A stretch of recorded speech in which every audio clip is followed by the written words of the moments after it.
মৰমৰ ছাত্ৰ ছাত্ৰীসকল, তোমালোকক আজি মই সমাজ বিজ্ঞানৰ ইতিহাস খণ্ডত থকা এটা নতুন পাঠ পঢ়াবলৈ লৈছোঁ।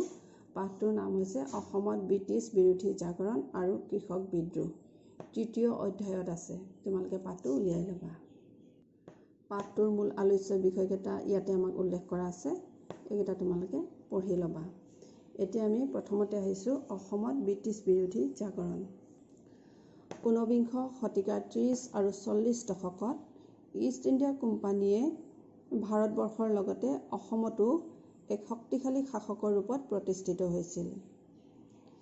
অসমত গোমধৰ কোঁৱৰ পিয়লি ফুকনৰ বিদ্ৰোহৰ ব্যৰ্থতাই প্ৰমাণ কৰিছিল যে স্থানীয় লোকৰ দ্বাৰা হ'ব পৰা যিকোনো ব্ৰিটিছ বিৰোধী উত্থানক বাধা প্ৰদান কৰি ব্ৰিটিছসকলে এক শক্তিশালী শাসক ৰূপে প্ৰতিষ্ঠিত হৈছিল। তেওঁলোকে নতুন ৰাজহ ব্যৱস্থাৰে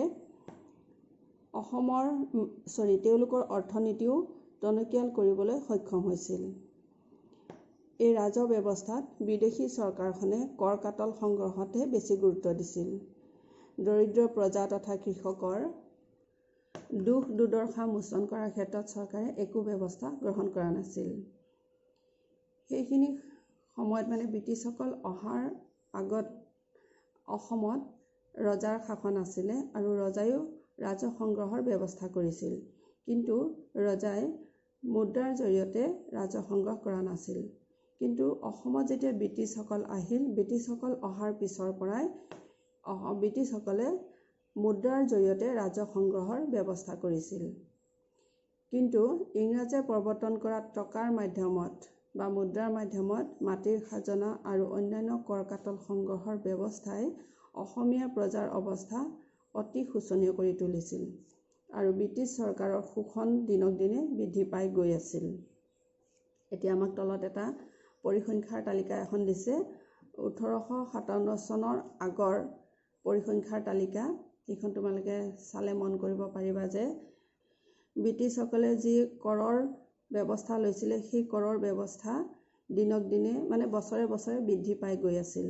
ইয়াতে আমাক কেইখনমান জিলাৰ নাম দিছে: কামৰূপ, দৰং, নগাঁও, শিৱসাগৰ আৰু লখিমপুৰ, হয়নে?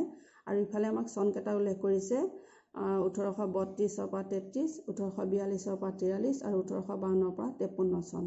এইকেইটা চন তোমালোকে মন কৰিলে দেখিবা যে প্ৰতিখন জিলাতে বছৰ অনুসৰি কৰৰ সংখ্যাটো টকাৰ মাধ্যমত লোৱা হৈছিলে, সংখ্যাটো বাঢ়ি গৈ আছে, হয়নে?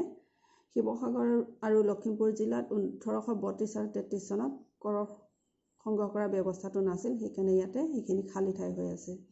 গতিকে তেওঁলোকে কিমান ৰাজহ বা কৰৰ ব্যৱস্থা কৰিছিল, কিমান তেওঁলোকে সংগ্ৰহ কৰিছিল মুদ্ৰাৰ মাধ্যমেৰে তেওঁলোকৰ ধন, ইয়াৰ পৰা আমি এই তথ্যখন বা এই পৰিসংখ্যাটো চালে গম পাওঁ।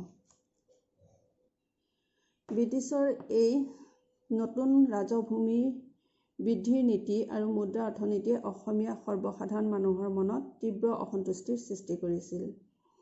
মুদ্ৰা অৰ্থনীতিয়ে অসমত সুদখোৰ মহাজন শ্ৰেণীৰ সৃষ্টি কৰিছিল আৰু অসমীয়া প্ৰজাই এই সুদখোৰ মহাজন শ্ৰেণীৰ পৰা টকা ধাৰ লৈ হ'লেও ভূমিৰ ৰাজহ চৰকাৰক দিবলৈ বাধ্য হৈছিল। সুদখোৰ মহাজন যিসকলে টকা ধাৰ দিয়ে আৰু সুদত দিয়ে, তেওঁলোকক কোৱা হৈছে সুদখোৰ মহাজন। আৰু এই মহাজনসকল আহিছিল বাহিৰৰ পৰা, আমাৰ অসমৰ নহয়, তেওঁলোক বাহিৰৰ পৰা আহিছিলে আৰু তেওঁলোকক ব্ৰিটিছসকলে আনিছিলে। তেওঁলোক আছিলে বেপাৰী, মাৰোৱাৰীসকলক কেওঁ বুলিও কোৱা হয়, আৰু বাঙালী। এইসকল আছিলে সুদখোৰ মহাজন শ্ৰেণীৰ লোক। তেওঁলোকৰ পৰাই আমাৰ অসমীয়া মানুহে সুদত টকা লৈ চৰকাৰক ব্ৰিটিছক ৰাজহ দিবলৈ বাধ্য হৈছিল।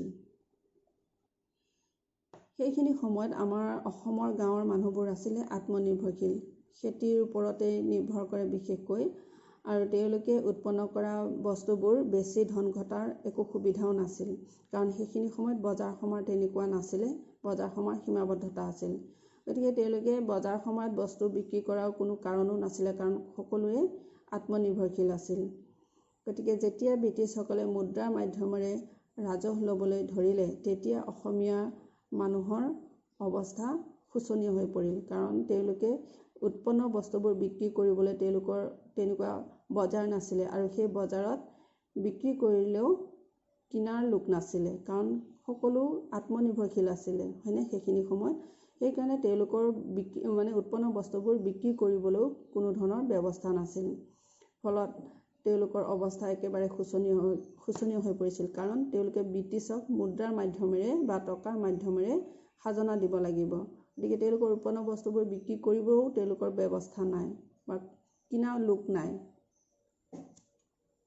গতিকে তোমালোকে ধৰিব পাৰিছাই চাগে যে সেইখিনি সময়ত অসমীয়া মানুহৰ অৱস্থা কেনেকুৱা হ'ব লাগিব, হয়নে? আনফালে আকৌ সুদখোৰ মহাজনৰ পৰা টকা ধাৰ লৈ ৰাজহ দিব লগা হৈছিলে চৰকাৰক, আৰু সেই সুদো মাৰিব লগা হৈছিলে। মহাজনক মূলটোতো দিয়াৰ বাদেই সুদখিনিও মাৰি থাকিব লগা হৈছিলে। সুদখিনি মাৰাৰো ব্যৱস্থা তেওঁলোকৰ নাছিলে। গতিকে মহাজনৰ পৰাও তেওঁলোকে বিভিন্ন ধৰণৰ হাৰাশাস্তি পাবলগীয়া হৈছিল। গতিকে এনেকৈ আমাৰ অসমীয়া মানুহৰ অৱস্থা অতি শোচনীয় হৈ পৰিছিল। সেইখিনি সময়ত আমাৰ গাঁৱৰ মানুহবোৰ যিহেতুকে কৃষিজীৱী আছিলে,